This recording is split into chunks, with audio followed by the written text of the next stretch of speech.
Good to go?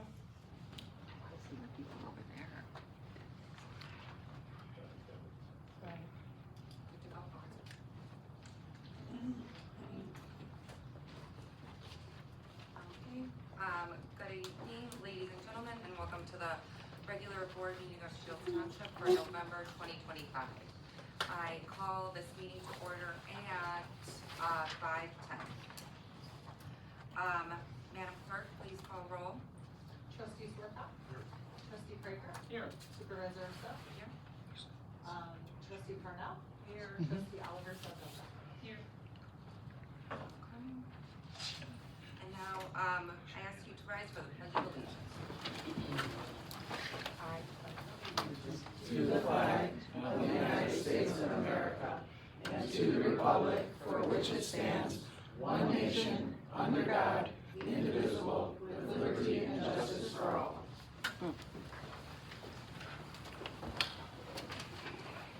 Okay, this evening, our accountant Catherine is going to have the presentation for the 2025 levy to the board. Everybody should have a copy of the ordinance in front of them. This year, we haven't changed much. Catherine, can you come up to the podium? Oh. Thanks. Make it official. Okay, so this year's tax levy, we haven't changed much. We are going to levy for the same three funds that we have. The only fund that is changing is town fund, and that is going to capture the new growth.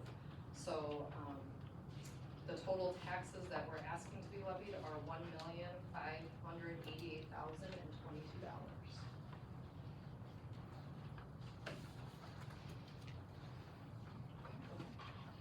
And the trustees have any questions, you have this whole month to contact Catherine. It'll be officially filed next month. So, I don't know if you have any oversight, but what is the current amount that's in different funds now? I'm not sure what the fund balance is currently. Okay. But I can get that to you, if you want, I can email that to you.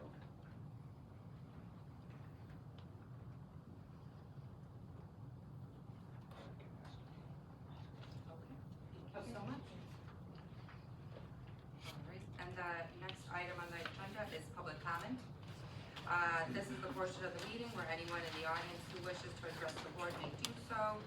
We ask that you come forward, state your name, spelling of your last name for the record, and provide your address. We also ask that you limit your comments to 3 minutes because the state law limits the board to consideration of the matters listed on the published agenda. We ask that you please not take offense if we do not respond to matters. You may rise in public comment. Okay, with that being said, Madam Clerk, has anyone signed up for public comment? Yes. Janice Snowberg? First time? Yeah, somebody just wrote best service ever, thank you, on the first line, so. Thanks. Thanks, who did that? It's almost more dangerous than the other. Okay, my name is Jan Schnobert, and I live in Lake Bluff. State. In 2023, Janusol received a stormwater management grant on behalf of Shields Township.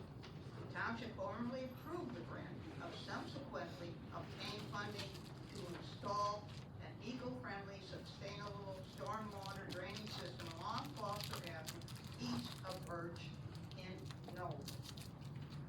This also oversaw both the administration and the educational aspects of the project, involving residents, including adults and children, in the introduction of native wetland plants to enhance the marshy neighborhood environment. The program was successful, with the initial phase featuring the installation of fencing and signing to support the initiative. Shields Township engaged a vendor to maintain road signs. However, challenges in communication with the road representative led to repeated mowing of a newly established vegetation. Despite several notifications, the plants were replanted multiple times and subsequently mowed down again. In as last week when thriving vegetation was cut back to ground level. There is no direct supervision of employees by the supervisor's office. Taxpayers fund officials and managers who run Shields Township, as well as eco-friendly projects, but did not get the expected value. The community-led effort to improve the area was repeatedly disrupted. Who at Shields Township was responsible for the ongoing damage? Taxpayers deserve transparent answers. Thank you, and I have left a thing from Lake Forest on the initiative that is going around now, and it's all in public, is on Lake Forest, Transparency Network, and it shows how all the work that the people in Shieldstown, in Norwood, did to destroy the Rockland, or the Norwood Fire Department, is now backing up right into their face. So anyhow, thank you. Thank you so much. I was going to say another word, but I decided not to. I have Mike Garrett. I'm sorry, am I saying it right? Yes, you are. Okay, Garrett.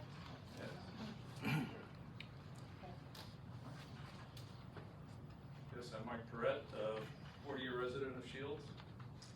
First, I thought I'd quickly remind the board that at last month's meeting, Carnisha Hawthorne, the Foss Park board member, suggested that shifting the meeting time a mere 30 minutes to 5:30 would greatly benefit working citizens who would like to attend these board meetings. It seemed like in the discussions afterwards, we might do that, but here we are at 5 o'clock. Every December, we set the meeting time, so that's when it'll be in December. Second, I wish to address the perplexing topic of our road fund allocation. I draw your attention to the graphs that have been presented previously. The first shows that, and I'll pass these to the board later, that we started with 3 years ago with a 52-48 allocation between the road fund and the common fund, and now we're at a 60, as of last year, we were at 67-33. And the other graph that my friend Ed put together shows we've lost, that means about a $600,000 loss to the road fund in 3 years. I use the word perplexing to describe the situation because I've reviewed the minutes from previous Shields board meetings. 2022 November minutes of the budget workshop, the road committee chairperson said, recommendation is that we have the maximum levy. Road district will always be underfunded. Minutes of the June 2025 meeting this year of the road committee. If you do reduce the levy on the roads, we will never have enough money to redo roads because the cost of repairing roads is always above and increases higher and more quickly than what we may get from the levy money. It is my understanding that the budget being proposed for fiscal year 27 will only increase the road levy by maybe 17 grand, with the balance again going to the corporate fund. If the current board plans to continue the practice of starving the road fund, I believe that you owe us an explanation. Thank you.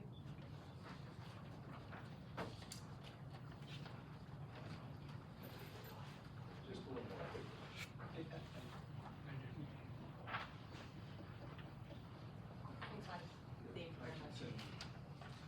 Yeah, electronically, so- Sure, if you have your statement electronically, that would be great. Thank you so much. Okay, next I have Kathy Lohanka.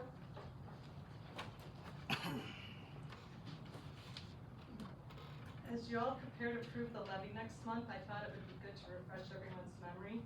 I went back and reread campaign promises made online, and I found the following. Dan Rogers wrote, "As a lifetime resident of Shields, the road district is, has, and will always be underfunded to properly maintain the unincorporated roads. Camilla understands this and will work to properly fund the roads. I strongly encourage everyone to take the time to vote for Camilla Urso, Michelle Parnell, and Trent Stork. Then there was a campaign website and literature for Catherine Sevilla and Chris Prager, which read, "Our roads have purposely been defunded. We will replenish those funds." So to replenish the road funds lost over the past 3 years, you'd have to add 600,000 lost to what should be 762,000 this year if the roads receive the CPI. That would require the road fund to get $1.3 million this year, but, you know, I'm not expecting that to happen, but it would be a start to replenishing it. Allocating 67% of the money to the corporate and town fund and using it for road equipment and repairs as needed for the unincorporated areas only seems like you're stealing from the neighbors in the municipalities who should rightfully receive 50% of their road tax levies. That does not seem to be equitable or fair governing. After all, we pay the same rate of taxes to the township as the unincorporated area does. As far as I can tell, the township has no published goals, strategy, metrics, or future plans which demonstrate a need for a 1.68 million reserve, of which 1.5 million is in the corporate fund and 141,000 are in the road fund. So we all have to wonder who's going to keep their campaign promises when they approve the levy next month, and more importantly, what exactly does the township plan to do with all the extra money? Thank you.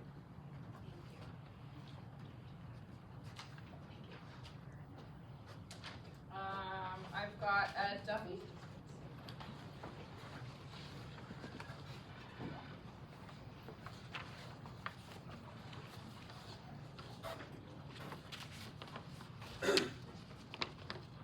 Yeah, I'm Ed Duffy, 28-year resident of Shields Township. I live in Lake Bluff. I also wanted to express my concern with the shift in funds from the road fund, which began in the fiscal year of 2022, and decreased the road fund by $130,000. Cumulatively, by the end of 2026, that defunding of the roads will amount to $850,000, especially with the latest levy proposed tonight, which is $1.588 million. My major concern is that we had a fund that was dedicated to roads. It was automatically reduced by $130,000. That has grown to something cumulatively that'll be $150,000 by the end of 2026. And it's going into a dark space. It's going into a general fund, kind of a walk-around fund, which no one that's paying taxes in Shields Township knows where the money's going. And the perception is that it's just kind of a do as you please fund, when it was dedicated to the roads. So that's the perception, and I expect the board. Last month we asked the board, do you understand why this happened? No one could say that. I think that needs to be answered. Why did the reduction happen? And where's the money going? And if it should come back to the taxpayers, then it should come back to the taxpayers. If you don't need the money, you don't build it in another area just to spend as you please, as you want. So I think answers are due. Answers are due to people who are asking questions. So please take that into consideration, and hopefully we can get some answers at the next meeting. Thank you. Emily McNicky.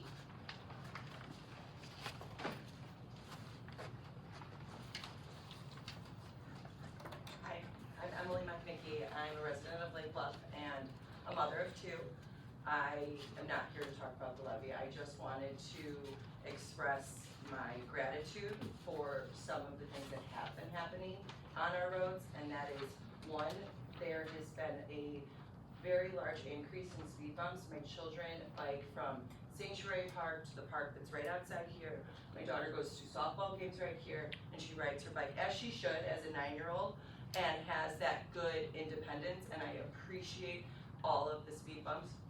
I went to book club on Wednesday, and so many moms are talking about how they love seeing all the safety. We also love seeing how the township has stressed to the county sheriff's department the speeding on Waukegan. Everyone knows when you need to make a left-hand turn out of that neighborhood, it can be so hard trying to get out with the traffic going both ways. And I know that Supervisor Urso has really pressed the sheriff's department on that, and we really appreciate it. Just now coming out of Kumon, and it's dark really early, so I really appreciate that. And I also, I don't have a comment about the levy, but I do trust the board and this group of people that they know what they're doing, have done the research, and will do what's best for the people of Shields Township. And thank you for your time. Thank you. Janice Hall.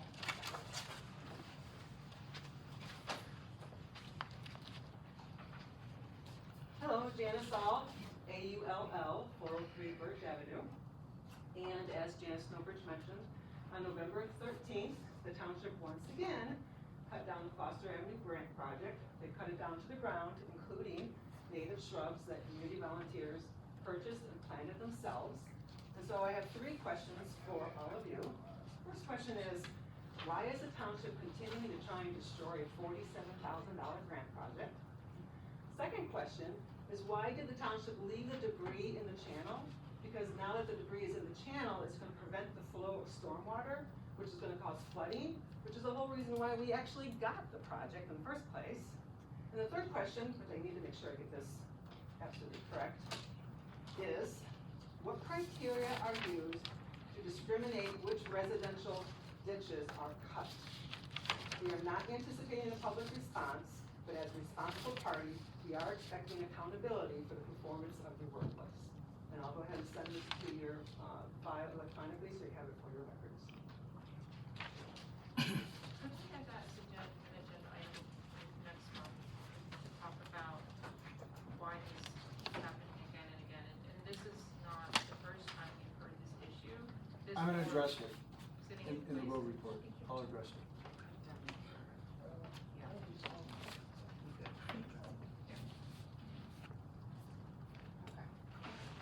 I have Jen Chang.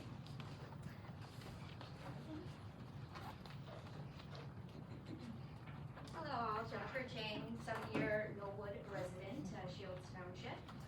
I'm a mom of 2 young kids who are doing exactly what we hope kids should be doing, and that's playing outside, riding bikes, talking to neighbors, and actually being a part of this community. In the absence of sidewalks, speed humps are a big reason I feel comfortable actually letting them do that.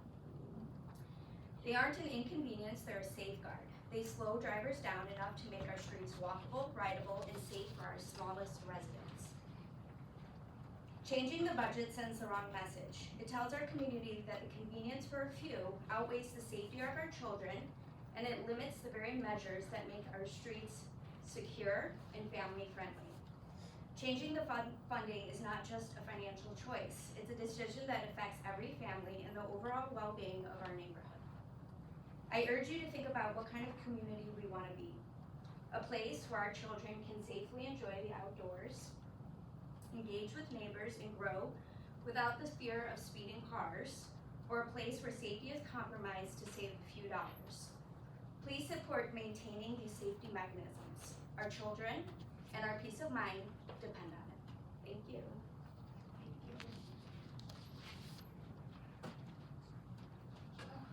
Last but not least, Mr. Jeffrey Urso.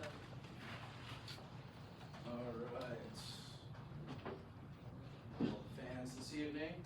All right, good evening. Tonight I'm speaking because Shields Township taxpayers deserve transparency, accountability, and responsibility use of their money. Unfortunately, the recent FOIA productions and the Attorney General findings reveal a deeply troubling pattern. A significant portion of our township's legal expenses are being driven not only by township, not by township operations, not by community needs, not by legitimate public concerns, but by repetitive, politically motivated, and frequently unfounded complaints. After reviewing the FOIA materials, hundreds of pages included repetitive, recycled, and coordinated statements circled between a small circle of group of individuals. That group includes Janice Snowbrook, Kathy Blahanka, Trustee Sabilla, and Mike Perrette. Kathy Blahanka often writes his public statements for him.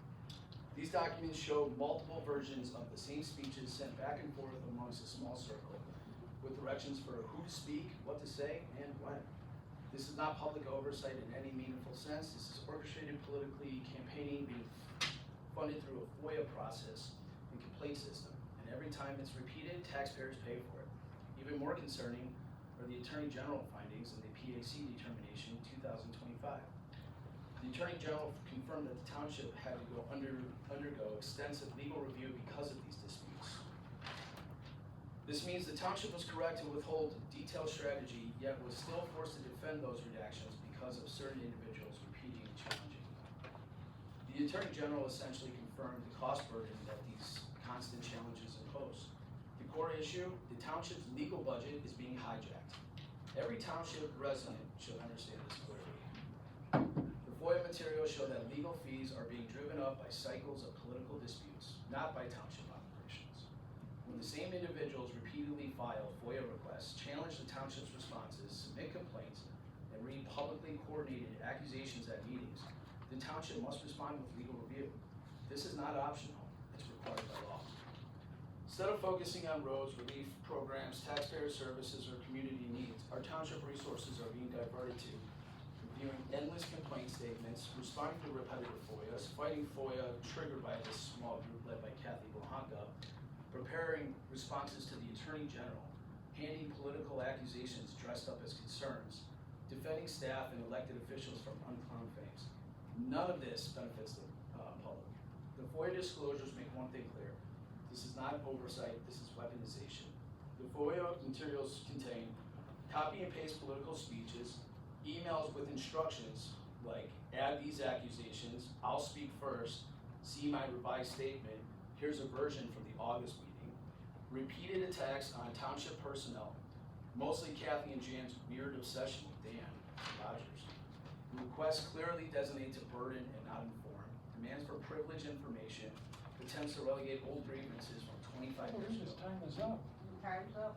I'm sure the supervisor would extend my time. These activities are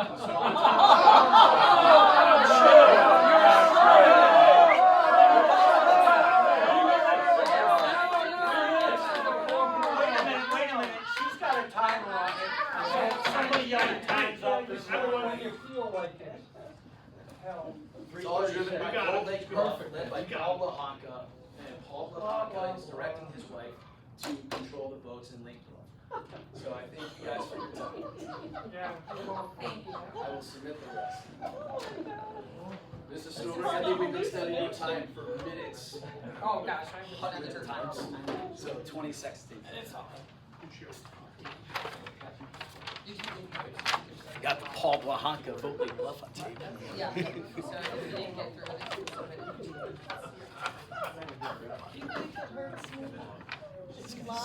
Everyone else knows.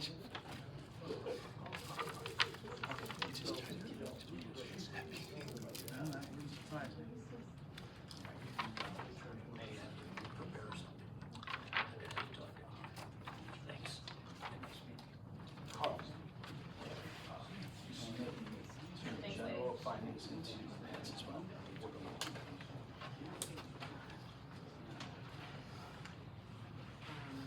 Is there anyone else? Unless anybody wants to come up and speak, I have anybody on paper anymore. Alright, hearing none and seeing none, I will now close this portion of the meeting. Okay, next on the agenda is reports. We'll start with supervisor. Okay, this month I attended the Township Officials of Illinois Seminar in Springfield, along with Clerk Fromm and Deputy Clerk Rothing. The seminar provided valuable updates on best practices, legislative developments, and emerging opportunities to improve township services. I also met with Alderman Carl Evans and Mayor Leanne Rockingham to discuss ongoing community needs and to maintain alignment on shared priorities across local government bodies. Additionally, I participated in the Lake County Township Highway Association Roads Committee meeting. During this session, we reviewed current roadway conditions and coordinated on regional road maintenance plans. This month, I also focused on equipment update for the township's fleet.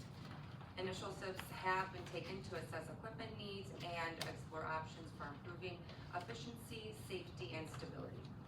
I continue developing the groundwork for the 2026 Snowwood paving and ditch improvement project, ensuring that early planning supports a smooth and timely implementation.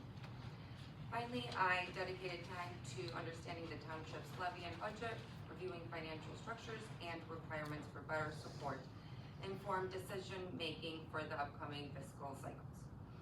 I would also like to remind everyone that under Illinois Township Code, Shields Township may legally purchase equipment, machinery, and vehicles from the township fund.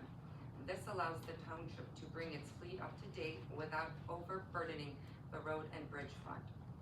Shields Township has used this authority to replace aging, unsafe trucks and equipment for many that were 20 years old and that were left deteriorating.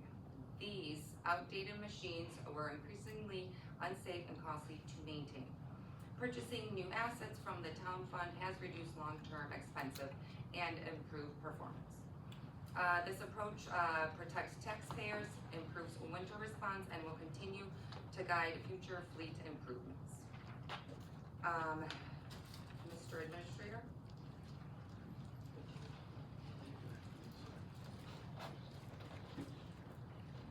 Hi, I'm Carl Kitzrow, Administrator. Wow, all I can say is I understand Kathy Blanc has had several meetings over the last month or so Rules of discussing decorum, please. Rules of decorum. Slandering and saying things about people? has had held several meetings regarding the tax levy. And I'm not gonna comment on those meetings because I think it's politics.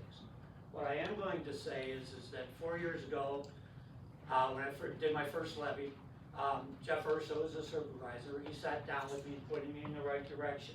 Then I did what any prudent person would do. I consulted the professionals. I consulted our accountant, who you briefly heard from here. We conferred with the auditor, who last month, if you will, or three meetings ago, said that we ran a very clean audit. For the last 4 years, we've run a clean audit, which means we are not doing things that are inappropriate. We don't get a very clean audit by doing things incompetently and incomplete or improper, all right? I also conferred, excuse me, with our last auditor, who was gonna be here tonight to speak, but he couldn't make it, and our attorney, whose practice is also many municipal governments, as is our accountant. The whole business is government accounting, and the auditors have either government accounting or nonprofit. Okay, so I didn't go into this lightly, and I didn't take it for granted. And after quite a few hours with the accountant, we came up with the levy. This is 4 levies ago, and ran it by everybody, again, to make sure it was proper and appropriate. The whole goal of the levy is to make sure, and the trustees then to approve it, is to make sure the township has enough funds to run properly, okay? We are asking for the max, and where the funds are allocated, that has nothing to do with the max. We ask for 4.99 every year, and we get COLA, cost of living adjustment, which is, this year will be 2.9, which is not a large increase when you consider what the cost of asphalt, labor, and all the other things that go along with road maintenance. Okay, so we are doing what's appropriate. We are asking for the maximum amount, and I can assure you that. I wouldn't sit up here and tell you that. And our attorney can confer with that. Our accountant definitely did. So there's not much more to discuss on that. So what I'd like to say though is that we've done everything in compliance, and all but one trustee has reached out to our office and to the accountant and asked to be clear and make sure they have enough information to make an informed decision on the levy. And the information that's going around before this, I'm not even going to address. We're following all the proper procedures for funding. And the fact that the township now is funding the trucks, as Supervisor Urso said, that's perfect because it doesn't wear down the reserve of the road fund. And that is designed that way, we've designed it that way. Perfectly acceptable because the township has the umbrella of all the roads. And any district that has less than, I think it's 15 miles of road, and we're just under 10. Okay, so again, I'd like to assure everybody, and I know I've spoken to all but one of the trustees, that what we're presenting is full, fair, and equitable. And that's all I have to say on that. As long as I'm up here though, the next report, So maybe you sit out there, Carl, let me just real quick and just touch on this because, and I'll say, first of all, I think, obviously tonight's levy discussion has generated a lot of interest. And I think, these are business meetings. I think I've said this repeatedly now. The supervisor is here, right? The accountant can be brought in. And if people have questions, right, they can come in and they can ask. Right, and so the idea is, and this is against my self-interest. I like this, right? I mean, my firm gets to bill for presenting these preparing for these meetings and preparing these legal opinions. So this is against my self-interest. But I think we do have to correct the record. I think there's been repeated false statements regarding the road levy and the township's statutory responsibilities. It's important that the record reflect the actual legal framework governing the levy, including the effects of the consolidation in 2021, the prior tax objection litigation against the road fund, and the requirements of PTEL, which is the Property Tax Extension Limitation Law, and the Highway Code's municipal distribution requirement and the formula for that. So I'll give a quick summary of that. I'll try to be not long-winded, because Carl's gonna start losing his hair. So in 2021, the road district was abolished. And all the powers, duties, and levy authority transferred to the township board. The idea behind that legislation, the idea behind other government legislation is efficiency. So the expectation with consolidation legislation, or with the consolidation, is that the road levy would go down. That's the expectation with consolidation, that's the purpose of it. The board is now responsible for all road and bridge functions and for setting the road fund levy each year. So the town board has two funds, the town fund and the levy, or the road district fund that they levy for. In 2021, the township was sued for the road district levy in 2020, claiming there was an excess accumulation of money. So what that means is a tax objection, right, as a taxpayer, you have a right to sue and say, hey, you're levying money, right? But you have this big pot of cash you're sitting on, right? You can't do that. You gotta use that money before you take my money, right? So these taxpayers have a right to do that, happens all the time. So there was a lawsuit against the township in 2021 for the 2020 road fund levy, claiming an excess accumulation of funds in the road fund. So that litigation, when we first came on in 2022, required us to look at how the road fund was levied for and its account balances. To avoid repeating that issue, the board reduced the road fund levy and increased the town fund levy, which had inadequate reserves. So the inadequate reserves in the town fund were due in large part to actions of a prior township board, which zeroed out the general assistance levy. So the township also has authority to levy for general assistance. And that's a separate pot, right? That it's a specific purpose that the township can come out and take money for, specifically for general assistance. And the township, the supervisor specifically has an obligation, a statutory obligation, it's a shall, must provide general assistance in the township. So what did that mean? Because of PTEL, the township can't go out and levy again for general assistance without going to referendum. So the town fund, for the better part of the last decade, has been paying for general assistance as well. So it was limping.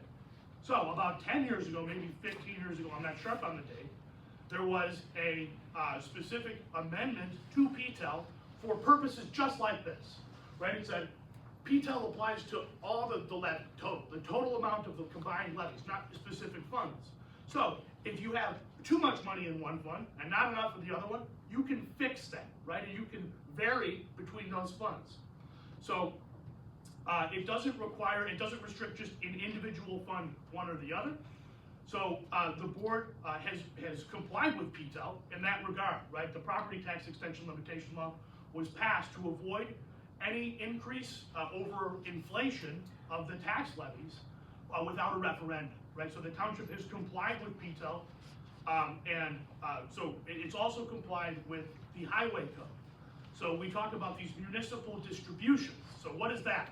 That means that there's certain areas of the township, right, that are municipal, the municipalities have bordering territories.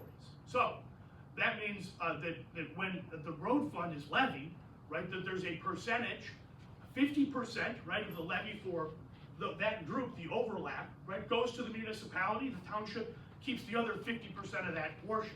That's the formula. It's not a guarantee, right? It's not a guarantee that there's a specific dollar amount, or that you're going to get last year's dollar amount, or that you're going to get anything, because as we've seen, the township board has in the past zeroed out levies, right? So there's no guarantee of money, there's no obligation other than there to be 50% of what the board decides is the levy.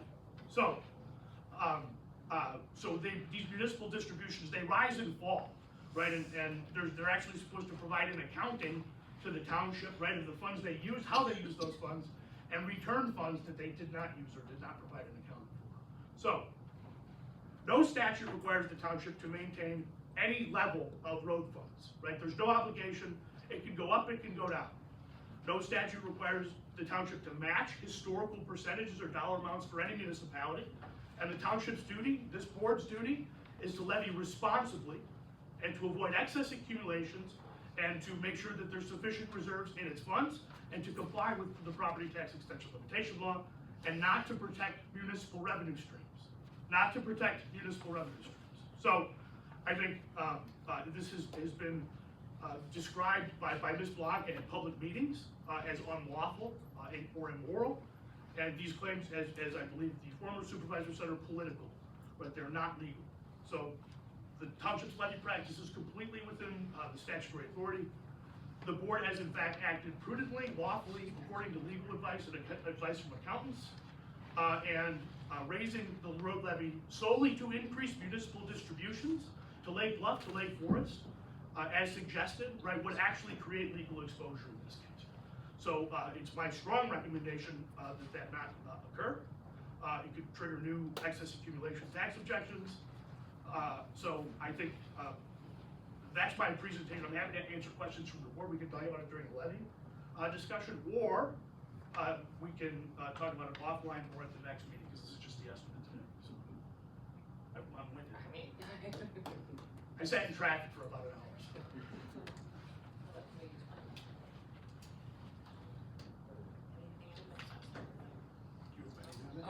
No, and like I said, it's a complicated process and it's easily misinterpreted. And believe me, it took me quite a while when this change happened to confer with the accountant, the auditor, and our attorney and say, are you sure this is proper? And they all vetted everything we've done for the this is the fourth levy I've been involved in, and it hasn't changed since I started. Okay, so this is the fourth one with the same basic funding request. Again, 2.9 is not going to be a huge increase in our fund. However, we definitely have money and we put money, and that's why we've shifted. In the township, where in the last 2 or 3 years, we bought 2 trucks.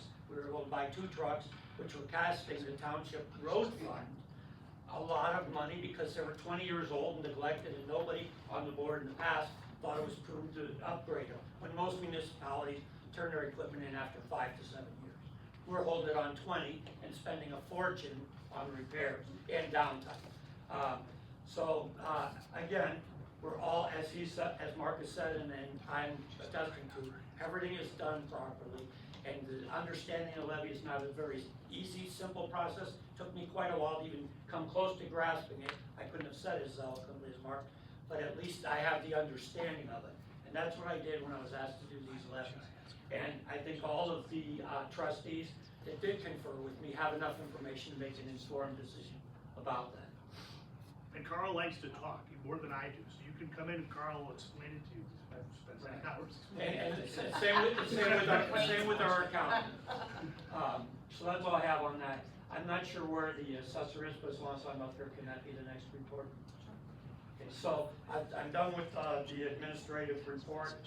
And Carl, can I just ask one question? Sure. Because I appreciate spending some time and whatever on this subject and so forth. But one of the things I understand is also is that whenever money goes into the roads, it's designated roads.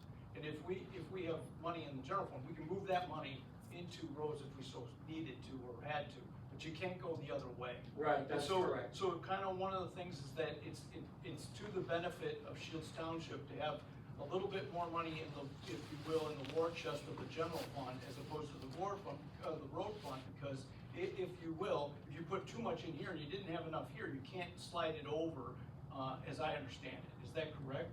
yes, that's correct. Like the umbrella. And if you want me to talk more, and so I think the idea was, one of the big things that, and you know, I went to law school because I don't do that, right? So I just know smart people who told me about these things. But one of the biggest things so one of the ways we protect against tax objection lawsuits, right, is, and a big important part of public finance is having a capital fund, a designated capital fund, right? Because we levy each year and it goes up and it goes down. And in Cook County right now, right, I just got my tax bill. So townships have been relying on their reserves for 4, 5, 6 months.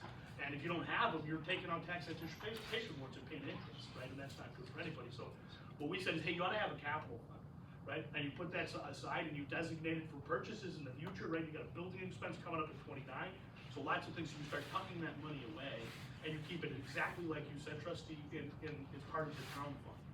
And that can be capital expenses for any one of the township's needs. And to that point, this budget, which we'll be working on probably in February, that's exactly what we tend to do, is add a line item of capital expenses.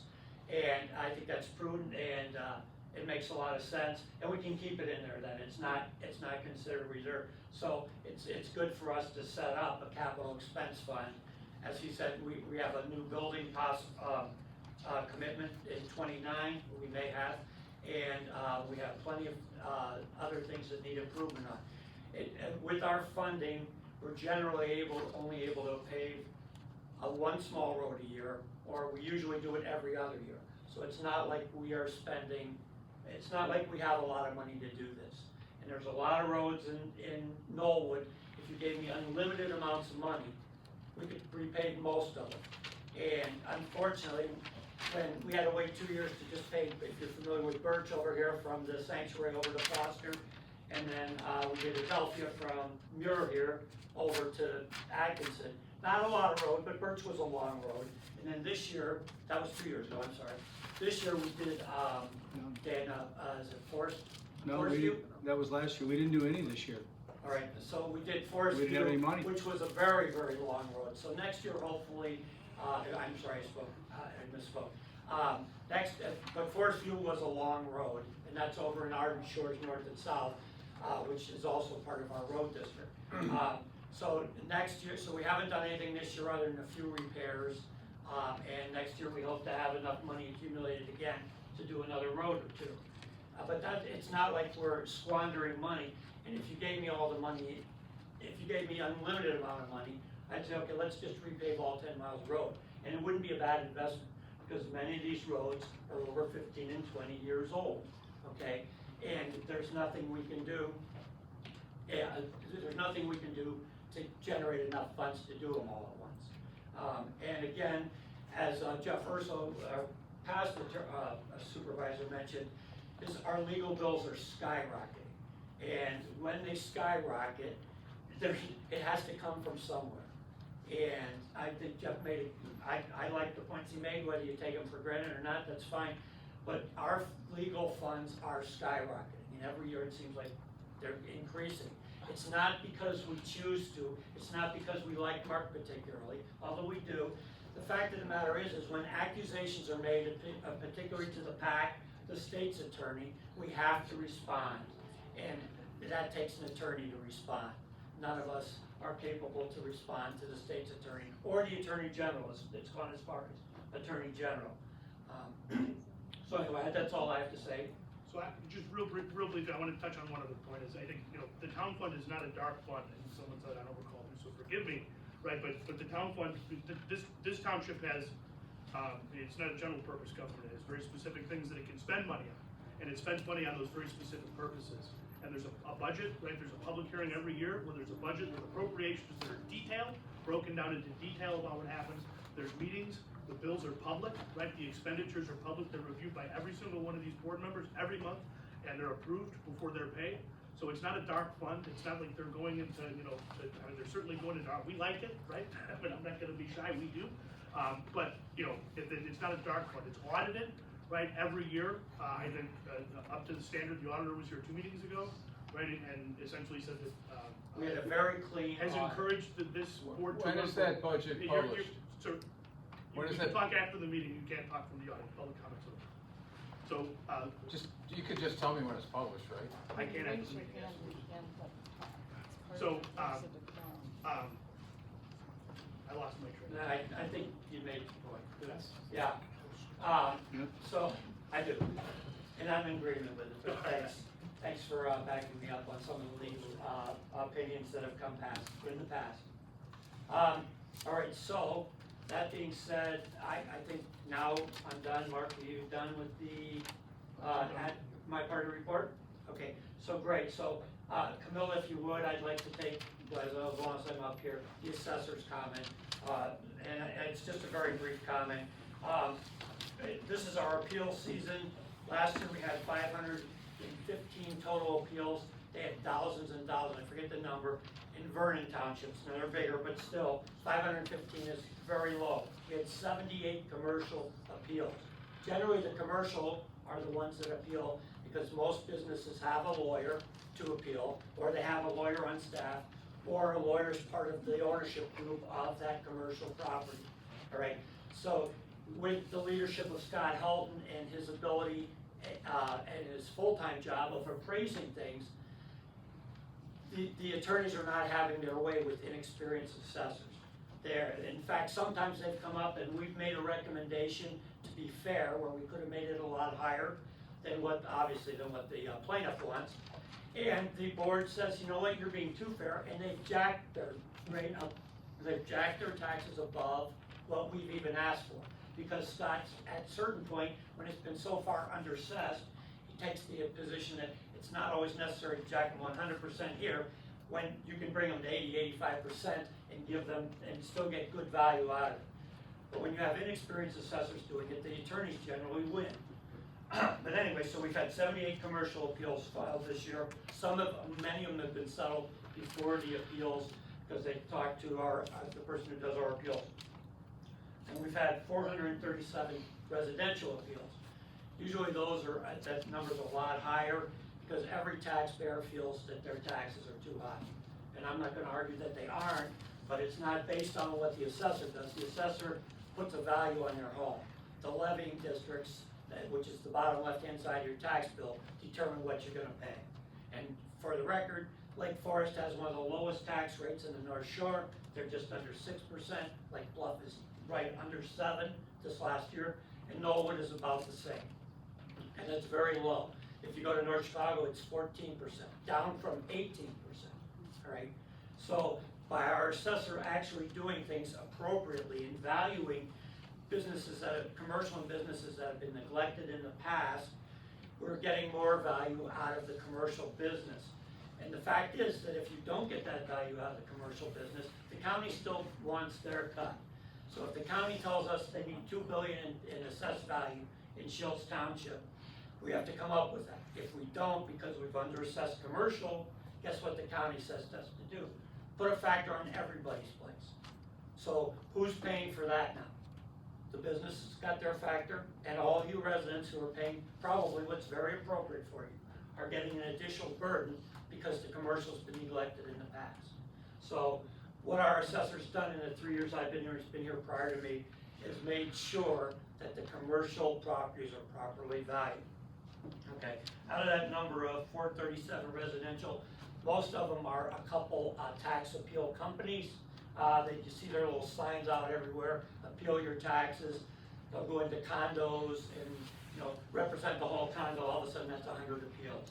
They'll go, they go everywhere. And I'm not saying that they shouldn't. That's their business.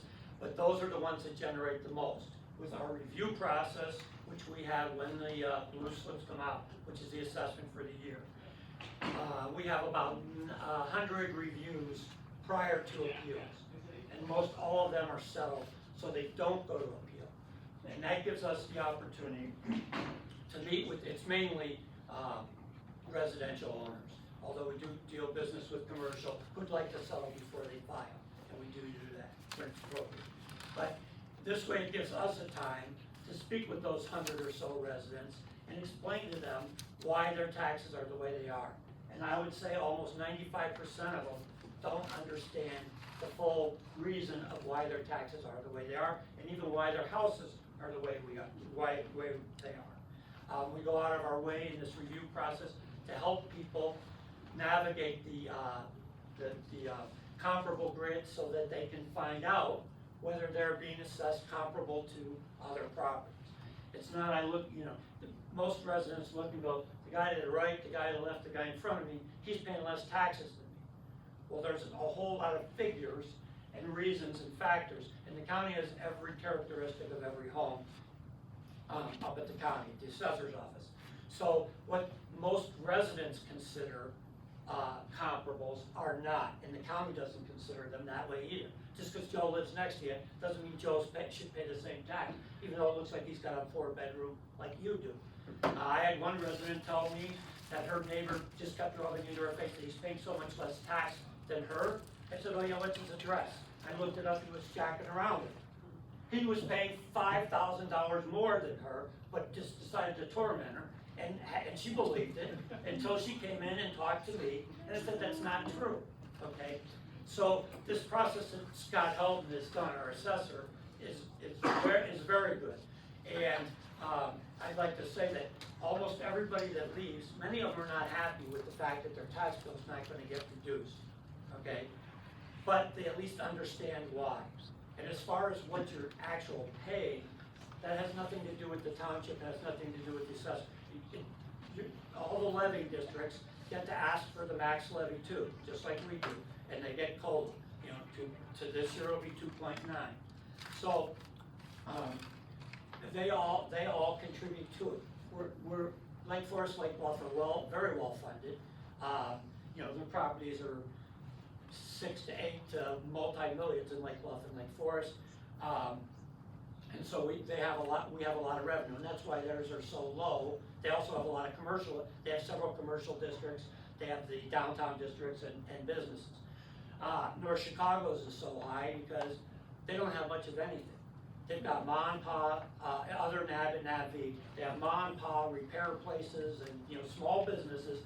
That's not to denigrate them, but they don't generate a lot of value and then a lot of taxation. The average home in North Chicago a couple of years ago, would you get in there easily for $150, $200. Now, because of what's happening all over, especially in the North Shore, even North Chicago, people are paying above list price for homes because there aren't any. Since COVID, they're really, the supply is diminished. And that's why your taxes are getting adjusted up past the quad year, which was 23. We have to keep up with, Illinois Department of Revenue wants us to keep up with the values of the homes, and that's what we're doing. And that we don't add value there because we think it's prudent for us to do. We do it because we're required to, and because that's what the market is telling us to do. I had 2 homes, and I'm going to finish off this next. I had 2 homes in Lake Bluff. They both listed for about $900 grand, which was a little high, but that's the realtor's job. Get what you can get from it. One closed at $1,075,000, one closed at $1,025,000. This is related to me by these people. So 125 over asking price, 175,000 over asking price, because there's no supply. At a good period of time in Lake Bluff, there were 15 available houses at one time. Before COVID, there were over 50. All right, Lake Forest was over 200. Now there's maybe 50 to 70 at one time. So you get into bidding wars. We can't control what people pay for homes, and that's why you're seeing the value of your home go up. Now, if you're ready to sell, that's phenomenal. If you're ready to sit here and stay, which I know I am and most of you residents are, it's unfortunate that your tax bill goes up, but we have to do that based on Illinois Department of Revenue statutes, and we don't have any choice. We're not doing it because we like to. So, again, the amount of appeals is pretty steady from the last year. We had about the same amount of reviews, 100. A few people after the review, and once we do a review, we have an ability to say, here's our grid, here's your grid of comparables, and we feel that it's a fair value. And they'll explain why. Or we have the ability, if we choose to say, you know what, you're right. You might be the one outlier in that one neighborhood, and we might offer you a reduction from what we was initially assessed at. At that point, the resident has a chance to say, I agree with you, I'm willing to take the reduction, and they don't have to appeal. It's another process, and some people are not comfortable doing it, but it's not that hard. But a lot of people will accept what we're offering. They also have the option to say, no, I don't like your offer, I still think you're too high. Now they already have the tool that they didn't know how to do before and properly prepare in this grid, and that's what they submit to the appeal board. So it's saved a lot of time. It's also let a lot of residents know why and how their values of their homes are. That's all I have for that. Yeah. I'm gonna go on a timer next time. I told you he likes to talk. I got things to do. You can't purpose that he likes to talk, okay. My 3 minutes. Yes, thank you, Carl, for that in-depth. That was the last. Just one that you That was- talked that about. was- I think Okay, next is Road and Bridge. I'll try to find Yeah, one. we're gonna. We're gonna put a timer on Yeah, this. please do. Just to give the board a quick update, we've repaired a bunch of ditches. You know, we had a bigger project over on Woodland, where we had some drainage issues. We did a lot of the work ourselves with Rob and myself. We rented a backhoe and hired an independent guy to help with the digging so that we could save money, so we've been real efficient. The last 2 vehicles that were replaced, instead of trading them in, we took them to public auction and got about $7,000 between the 2 trucks more than were offered on trade-in. You spoke earlier about vehicles. The reason you're seeing cost of repairs of vehicles, right now our large plow truck is sitting over in the yard. It won't start, it won't move, the air brakes are locked on, and the plow is sitting there.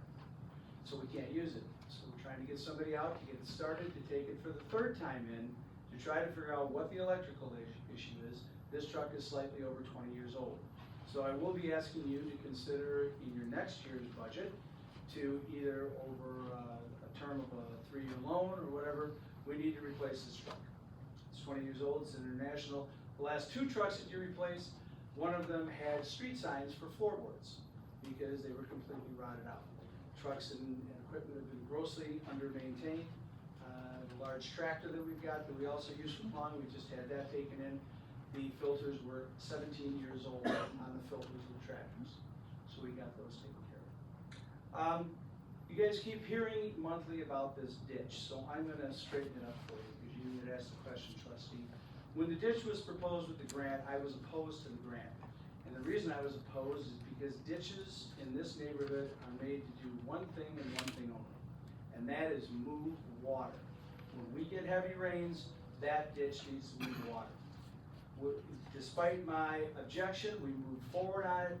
We put in checkpoints. It was put out by bid. They did a nice job. However, it didn't work. So they came back and they made more adjustments to the ditch so that it would flow better. It still didn't work.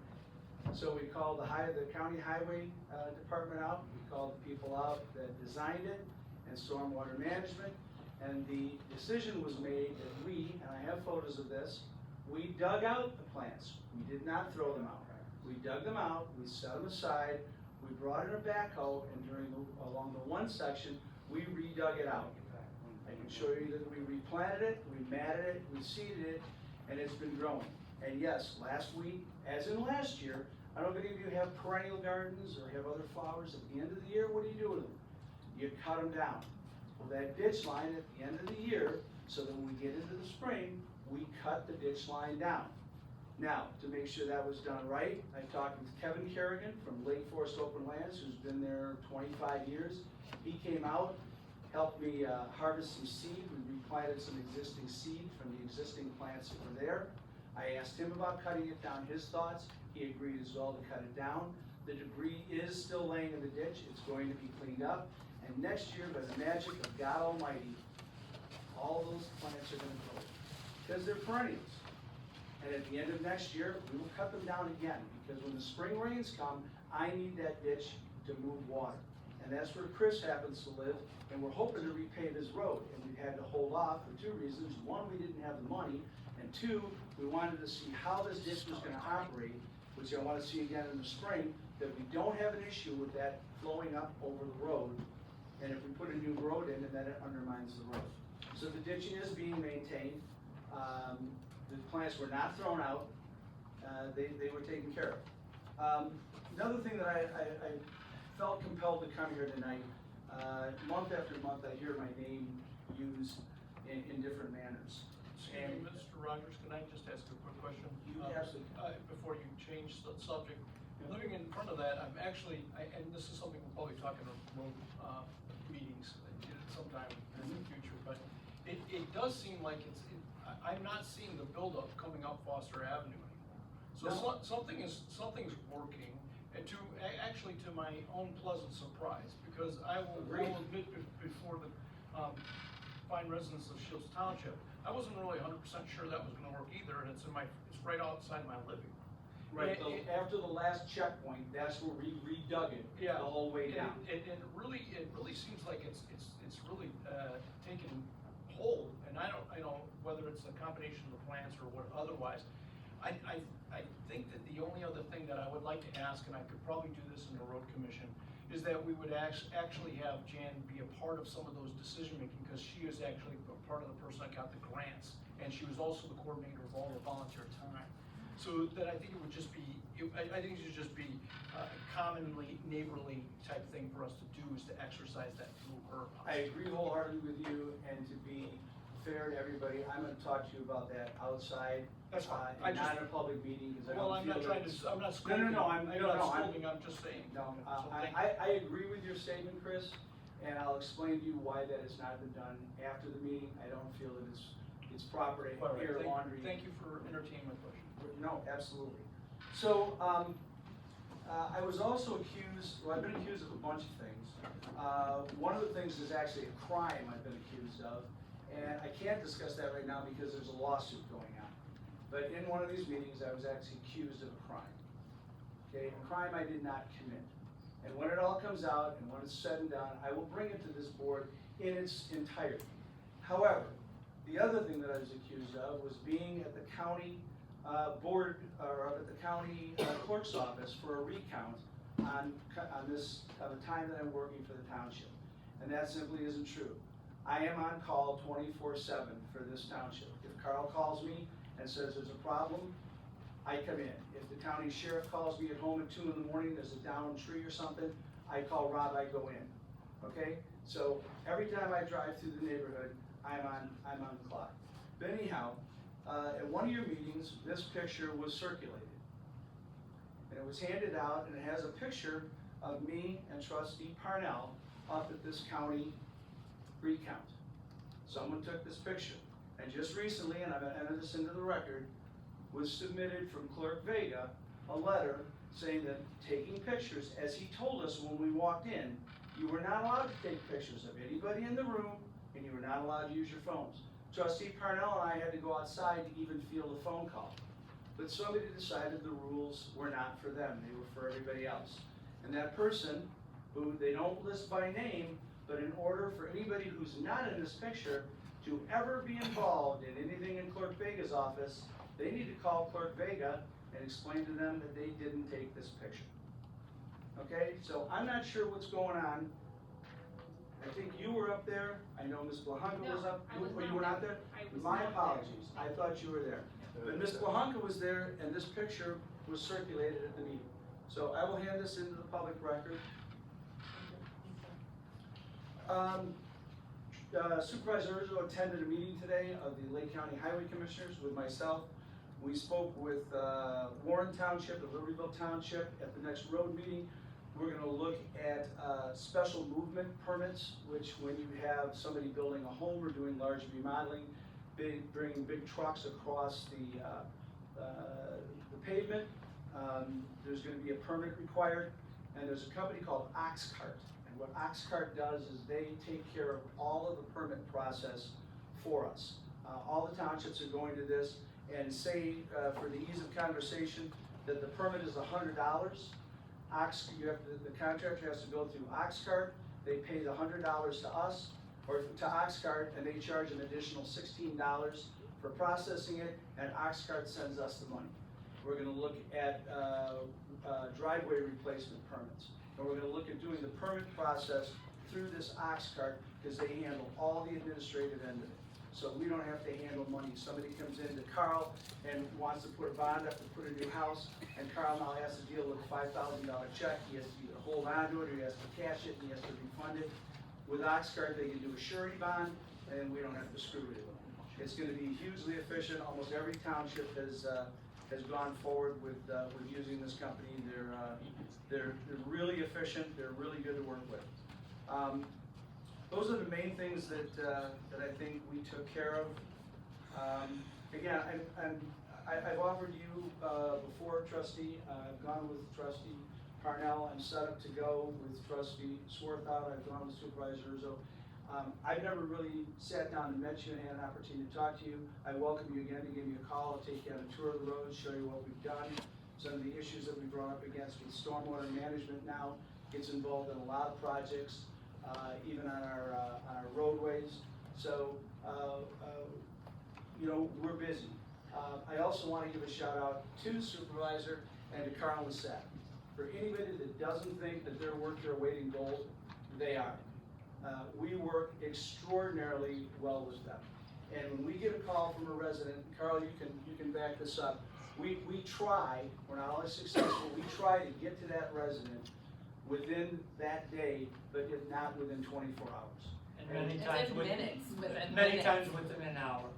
And we get plenty of compliments on that. Hey, we called the government agency and somebody actually picked the phone up, number one. And number two, somebody actually came out and I didn't have to wait 3 days to report something that's already gone. So we get great response time now. Dan being in the area, a lot.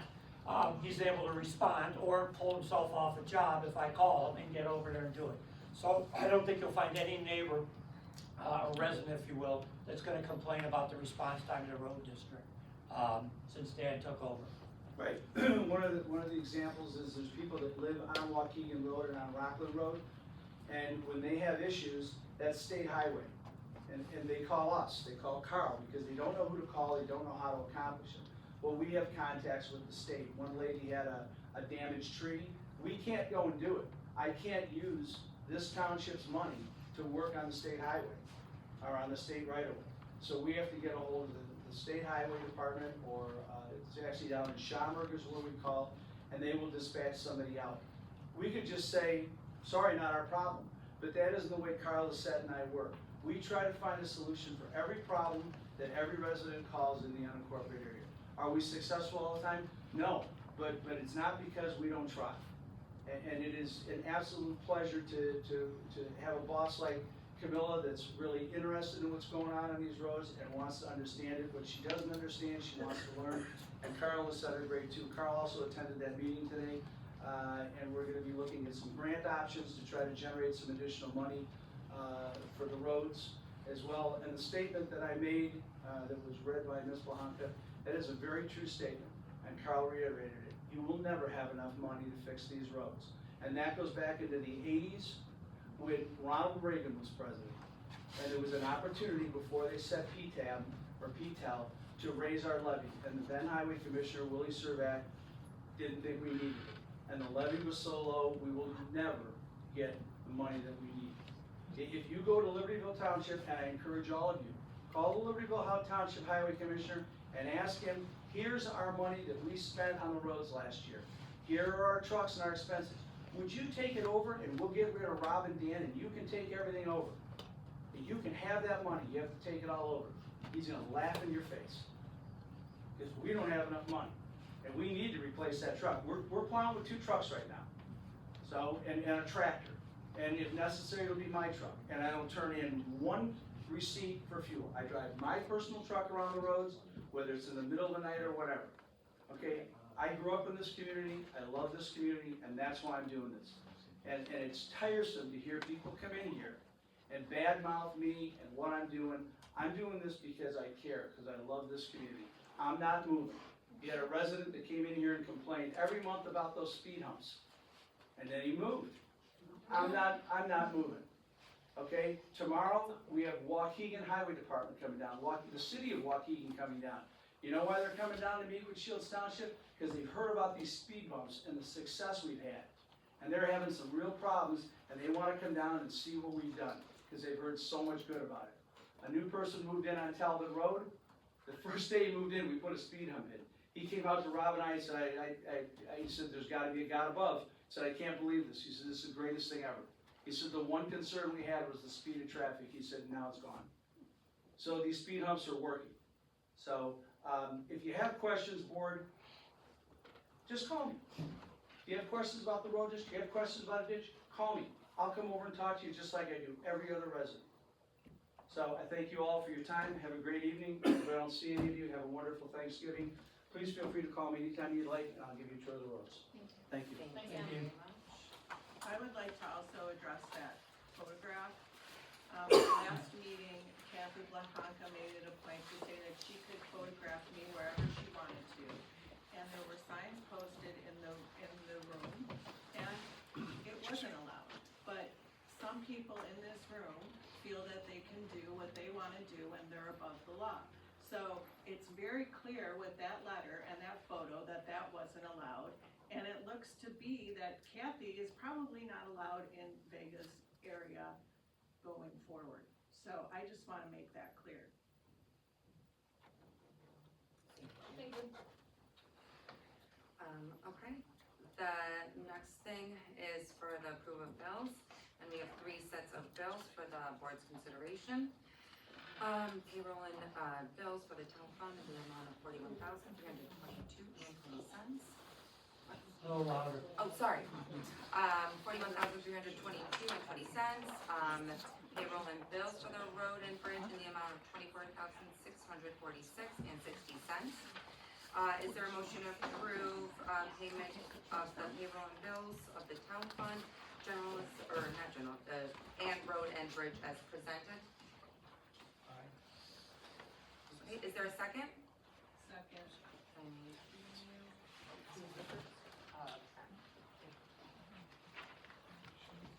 No. Oh, right. Great. Sorry. I'm okay with Thank you.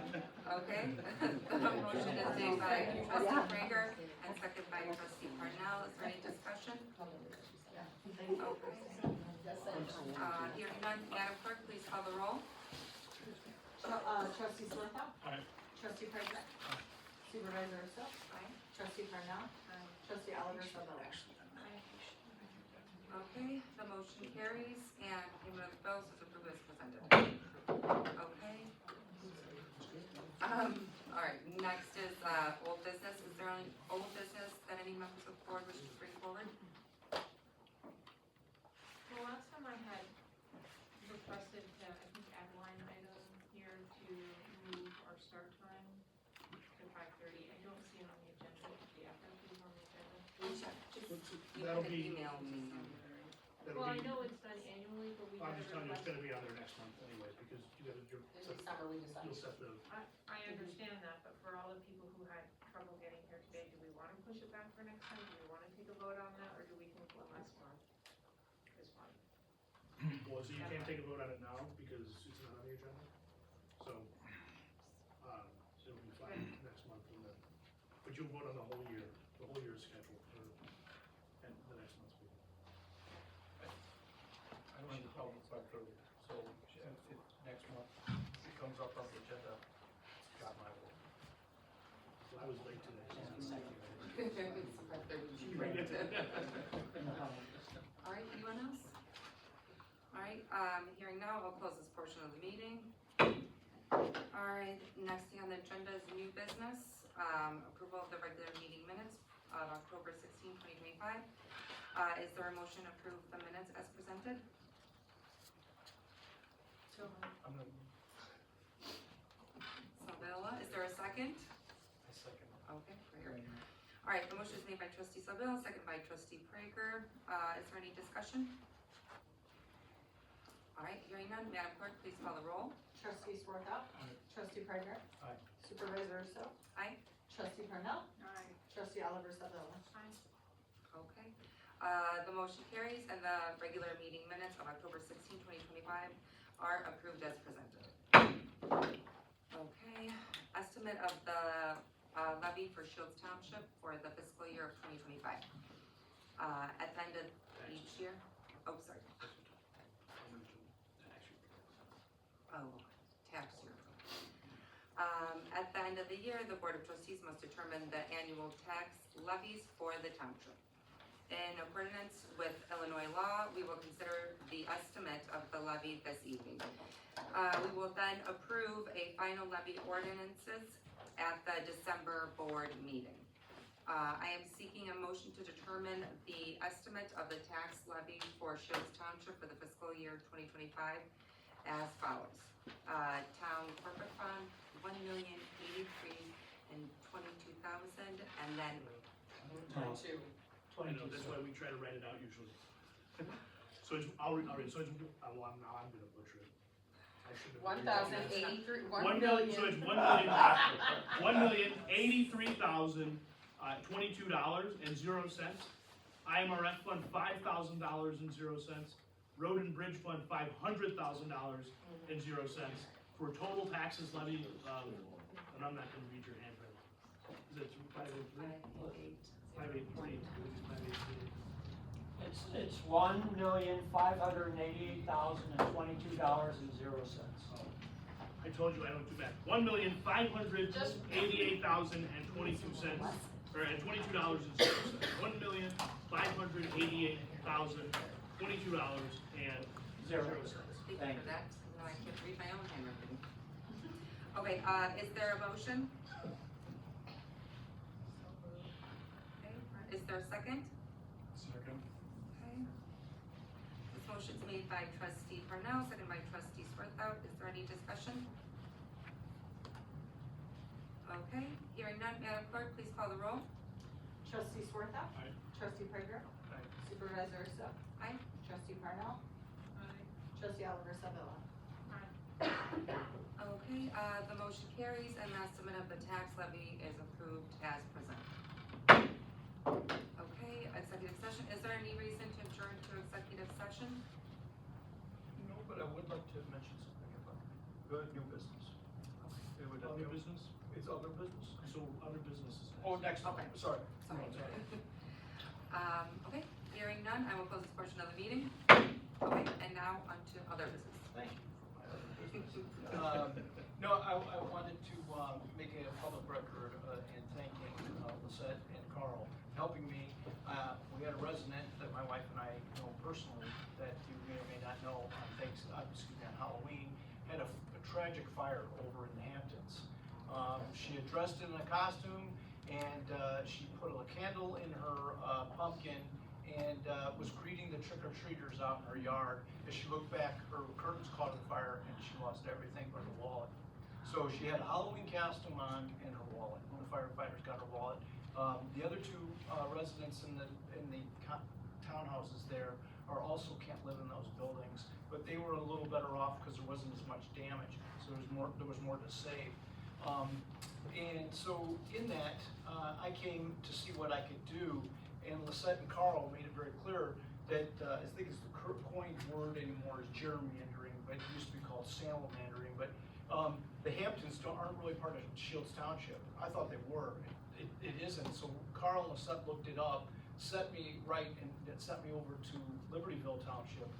I went over there on a cold call, just walked in the office. The whole office stopped, helped, and we stopped the taxes for this lady, which is over $10,000 a year, that she doesn't need to be paying taxes on how she can't even live in, let alone all other things in it, right? And it was really great to be able to kind of come alongside her and help her. As a firefighter paramedic in Highland Park, one of the things that I helped with PR there is that we also had like a kind of like a fund that was set aside for people that would have fires and so forth.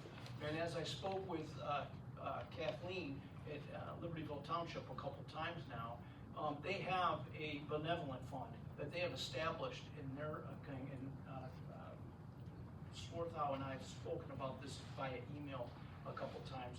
But I would like to see ourselves doing that in Shields Township as well, because that would help everybody, obviously Lake Bluff, Lake Forest, North Chicago, whatever, that we would have, say, a set amount of money, cards, whatever, to help those people. Because literally, this lady had nothing. She had no underwear, no shoes, nothing. So if it wasn't for our church kind of stepping up and doing some things, she was out in the cold. And I just think that that's just something that we easily could do. So I put the charge to us as a board to kind of maybe come up with something like that. In Highland Park, it's a nominal amount of money. You get like 20% off at a hotel for the first 3 nights. It's all about until the insurance kicks in. You get so many cards, like maybe to Target, gas cards, a couple other things. It's not like somebody's gonna go out to the gambling house with this stuff. You're really just helping people, right? But I really just appreciate that I walked cold into this office. Carl and Lisette stopped what they were doing, helped me. I went cold into Libertyville Township, and they dropped everything to help me. I thought that was really good. I thought that was really top shelf. And so I just wanted everybody, all the residents, to know that. And Chris, we've done the same here for our residents. We've had several people with fires. And many people don't realize that if their house is unlivable, we're not gonna tax them on an unlivable residence. They're still gonna pay on the land and everything else. But if they come in, we can make sure that we file that and make note of it. A lot of people don't realize that. That's why we mentioned, make sure she's not paying taxes on an unlivable house for the period that she is unable to live there. Yeah. So it's done here too, and you know, it's just something though that you need to contact the office and get that information. Many people aren't aware that they can have some tax relief. Yeah, well, again, it's just, it's township government working right, because we're actually the last safety net. And I just appreciate it. I thought that everybody should know that, and all the people on the board should know what's going on, so I think that's wonderful. I guess we could start a foundation, so. Yeah, we have to start a, what is it, a 503C, and then they do this thing with, actually, I brought you the packet that they go by, and so forth, I dropped it off at the office for you. But it's again, it's a nominal amount of money, we set it aside, it's just there in case we find a resident, yeah, because literally, whether it's Dan, whether it's Carl, whether it's somebody, that gets aware of there's a fire, we can easily just drop right into that situation and swoop those people into care, until the insurance company and whatever can kind of kick in, and so forth. I think it's a great idea. So, thank you. The Red Cross used to do that. And so Now do the they don't Salvation do Army. The problem, so is the Salvation Army, like, it's everybody's funds are different, and it's gotten rough. So we used to rely on that a little bit at Highland Park, but we ended up realizing that we had to have some funding and so forth. And so it makes a big difference, take it from a firefighter or whatever, when you had, I don't get, outside of a death, floods and fires are the worst thing that people have to go through, and there's no coming back from it. All your mementos are gone. This lady lost her husband a year before surgery went sideways. And now every picture of her and her husband, her family, it's all gone. It's all gone. So it's dreadful. So the least that we can do is have a benevolent fund set aside that we know that we can enact like that if we had to for our residents of Shields Township. I don't know if I was out of turn with that, but. Thank you for doing all that, by the way. Can I make a quick comment? No. Right now? I probably should have done it during public comment. Okay. You're an elected official. I just wanted to bring up a concern that I've become aware of. So, the trailer park is in the township, and the bus stop for the kids at the trailer park, and I know this because I work at the school and I work with the children, and it's come to my attention, that their bus stop is like almost right on the highway, and like it's making people very, very nervous that the kids are gonna run out. And they have, most of the time, the adults come with them. The adults, for various reasons, have not been leaving their homes over there. And so the children are out there by themselves, and the other day, one was just interested in something and they literally almost walked into the oncoming traffic. So I'm wondering if there's something we can do as a township, that's why I'm bringing it up, to maybe put something up to help there, maybe fencing, I don't know if we do that kind of thing, but it's very concerning, and I am pretty sure that a lot of the residents there are not feeling comfortable enough to speak about it, so I felt like I could be a voice. Vanessa, would that be something that we could talk to the bus company and that we change the pickup point? I'm wondering I about think that, but it's that's up very to, I tight. think that's up to the school district Yeah, to but we- set I the brought that bus. up, but it's very tight because that area is really hard to turn, and they already have to make a 3-point turn at the end, and there's like really no way, I don't even know if a bus can fit down those I streets. see what you're saying. Yeah, cause it's really tight So- there. Could we ask Supervisor the- Zoom? we ask the highway? We can't, because that road going over to to the trailer park is actually state I was highway right away. thinking It's that. not in our road district, so we cannot do anything by law on that roadway for any rhyme or reason. We can't go over there, we can't pick up garbage, we can't fill potholes. I can give you a contact at the state of Illinois Okay, that we could talk to. I'll give you that number to call and tell them what the issue is. They're the ones that pave it, they're the ones that maintain it. so it's a state. It's a state issue, it's not a township issue, you Thank you. cannot touch it. Yes, sir. Not that I'm rebuffing, but can't we can put cones out, because we can do that with the fire department too. If you have hazard, you're allowed to put cones. It's not our road district, we can't go on it. We can't use resources. Fire department's The fire department's Yeah. different. Yeah, no, we can't do anything. But I'll get you the number of the people, I'll get you the contact of who can. Thank you. I'll definitely call. I'll give it to you, I'll send Maybe it. the sheriff's department. Yeah. I'll make some calls. Thank I can give you guys. the contact of the sheriff's department too, the head of day shift. Awesome.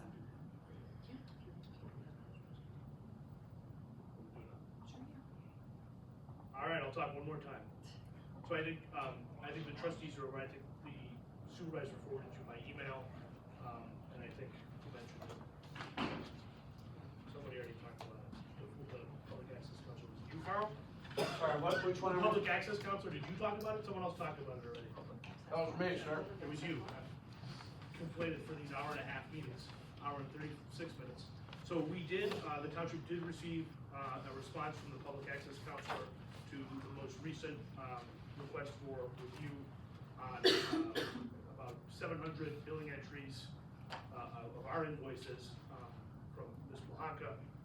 The decision was favorable for the township, so there's no violations, no penalties, nothing like that. The matter is officially closed. The township remains in full compliance with the act. There was about 90% of the entries, I said about 700 of them, where the public access counselor found that we, provided, so it's the township's burden to prove that the redactions are proper, right? And I mean, this case law is decades old on legal bills, right? Because it's been going on, and lawyers litigate things. So we proved in about 90% of the cases for these 700 entries that they were properly redacted. They said that for about the remaining 10%, there was questions about whether there were, they were general enough that they didn't disclose confidential information, things like that. But essentially, they just said, there wasn't enough evidence to decide one way or the other. And they request that we review those, the township review those roughly, I think, 80 or so. Again, I don't do math, I think it was 10%, maybe over or under, and to see whether they can be provided. So I think, given the legal bills that have been spent on this already, the supervisor wanted me to come and bring that to you and explain it to you, and see if we wanted to proceed for my office to review those for production. Mark, would you maybe speak to the initial cost of that FOIA and the amount of hours, I mean, generally? I have a number. Yeah, go ahead. Well, the initial cost of that FOIA and to redact the bills that were in question was $20,000, $458.88. That's a lot of driveways in North Chicago. Yeah, it's a lot of driveways, I think.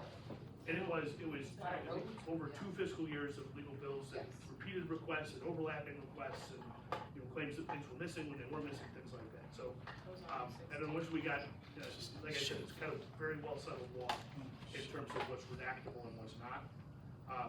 You know, I mean, they're attorney-client communications.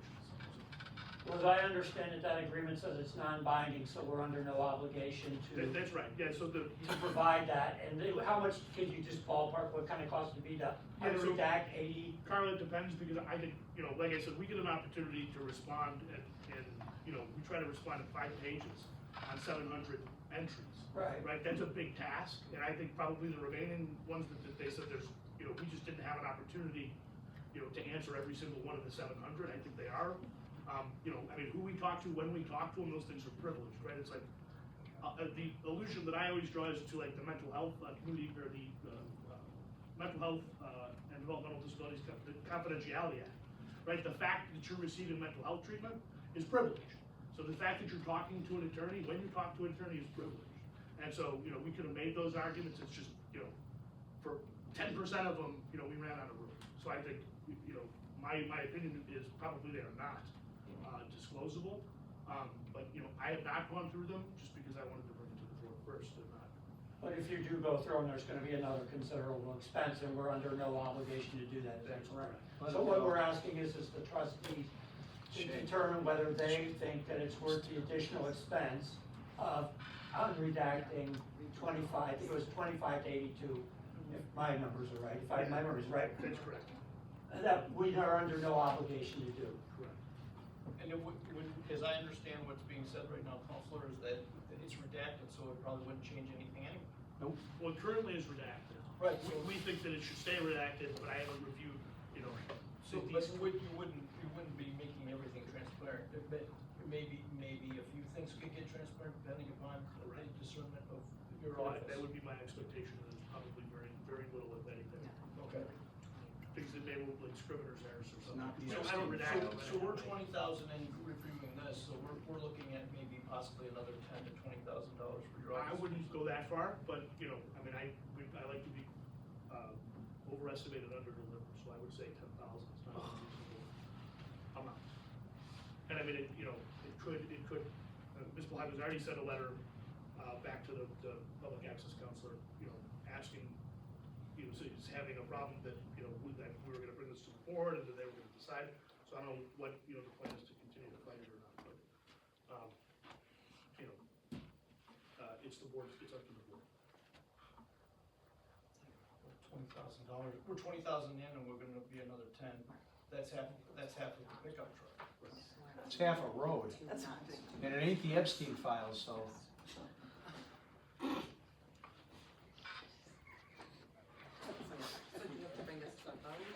No, so I think, yeah, I mean, I think you can share your thoughts with the supervisor outside of the meeting on what, we can't vote on it, we just wanted to talk about it. So yeah, think about it and let me know. It's within her, I mean, legal spending authority, so she can do it, I think she just wants to not, you know. She thinks, yeah, everyone's gonna think we love her, really, you know. It's not just her. Something to consider, correct. So. Thank you for anything else? bringing it to our attention. Yeah, I do wanna mention one thing. So I think shortly after the last meeting, we were notified that there was a request by one of the landowners to grab some green space. Oh, yes, for the, Right, yes. that was parallel to 176 and, adjacent, ran into. Yeah, it was like an intersected with a thorn tree.